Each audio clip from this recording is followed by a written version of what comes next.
பிதாவாகிய தேவனாலும் கர்த்தராகிய இயேசு கிறிஸ்துவினால் உங்களுக்கு கிருபையும் சமாதானம் பெருகுவதாக. நாளிலும் கூட நமக்கு ஜீவனை தந்ததும் அல்லாமல் தயை பாராட்டினார் அல்லவா, அவரை துதிக்கலாமா? என்னை காண்பவரே, என்னை காண்பவரே, தினம் காப்பவரே, ஆராய்ந்து அறிந்திருக்கின்றே, சுற்றி சுற்றி சூழ்ந்திருக்கின்றே, நான் அமர்வதும் நான் எழுவதும் நன்றாய் அறிந்திருக்கின்றே, என்னை நன்றாய் அறிந்திருக்கின்றே, கருவை உம் கண்கள் கண்டன, மறைவாய் வளர்வதை கவனித்தீரே, அதிசயமாய் பிரமிக்கத்தக்க பக்குவமாய் உருவாக்கினீ.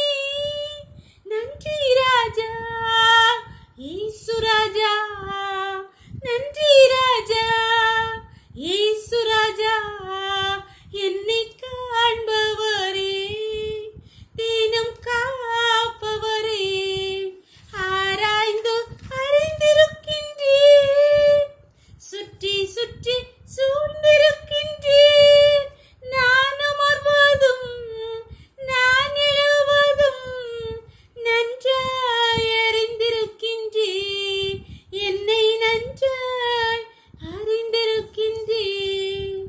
வேத பகுதி வாசிக்கலாமா? சங்கீதம் 33:18-19. தமக்கு பயந்து தமது கிருபைக்கு காத்திருக்கிறவர்களின் ஆத்துமாக்களை மரணத்திற்கு விலக்கி விடுவிக்கவும், பஞ்சத்தில் அவர்களை உயிரோடு காக்கவும் கர்த்தருடைய கண் அவர்கள் மேல் நோக்கமாயிருக்கிறது.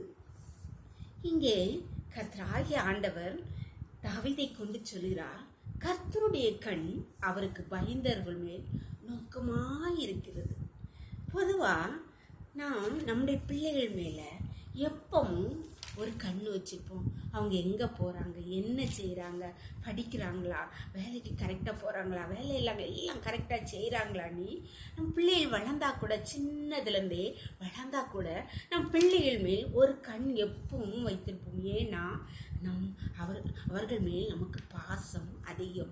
அதே போலதான் கர்த்தர் தம்முடைய பிள்ளைகள் மேல் நம்ம ஒவ்வொரு மேலும் கண்ணோக்கமாக இருக்க விரும்புகிறார். ஆனால் அதற்கு ஒன்று நாம் செய்ய வேண்டியிருக்கு. அவருக்கு பயந்தவர்கள் மேல், அவரை விட்டு பின்வாங்கினவர்களை அவர் ஏறெடுத்து கூட பார்க்க மாட்டார். நாம் அவருக்கு பிரியமாய் அவருக்கு பயந்து அவர்கள் கற்பனைப்படி செய்வோமானால் கர்த்தருடைய கண் எப்பொழுதும் நம்ம மேலே இருக்கும். நமக்கு விரோதமாய் சத்ரு தொட அனுமதிக்க மாட்டார். நமக்கு விரோதமாய் மற்றவர்கள் பேச அனுமதிக்க மாட்டார். சத்ரு நமக்கு விரோதமாய் துன்பங்களை, கஷ்டங்களை, பலவீனங்களை கொண்டு வர விடவே மாட்டார். அவருடைய கண் எப்பொழுதும் நம்ம மேல் நோக்கமாயிருக்கும். அப்படியே நம்ம கர்த்தரிடத்தில் ஒப்பு கொடுக்கலாமா? அப்பா, நான் என்ன உங்கள்கிட்ட தரேன், உமக்கு பயந்து நடப்பேன், இன்னைக்கு ஒப்பு கொடுக்கலாமா? அப்பொழுது அவருடைய கண் நம்ம நோக்கமாயிருக்கும். ஜெபம் பண்ணலாமா? எங்களை நேசிக்கிறீங்களா அன்பின் தகப்பனே? தர்ம நாளை கூட எங்களுக்கு ஈவாய் தந்தீங்களேப்பா, கொடா கொடி நன்றி தகப்பனே. நாளின் காதை முதல் இம்மட்டும் நம்முடைய தயவு உள்ள கரம் கிருபங்களை தாங்கினதே அப்பா. நன்றி நன்றி நன்றி அப்பா. இப்பொழுதும் அடியாளோடு இணைந்திருக்கிற ஒவ்வொரு பிள்ளைகளையும் நம்முடைய கருத்திலே தருகிறோம் அப்பா. அப்பா, தங்களுடைய வாழ்க்கையிலே எங்குமே கண்ணோக்க எங்களுக்கு உதவி செய்ய யாருமில்லே என்று காலைங்க ஒவ்வொரு பிள்ளைகளும் நம்முடைய கருத்திலே தருகிறோம் அப்பா. உமக்கு பயந்து உமக்கு காத்திருக்கிற மேல் உம்முடைய கண்ணோக்கமா இருக்கிற என்று சொல்லப்பட்டிருக்கிறதே தகப்பனே.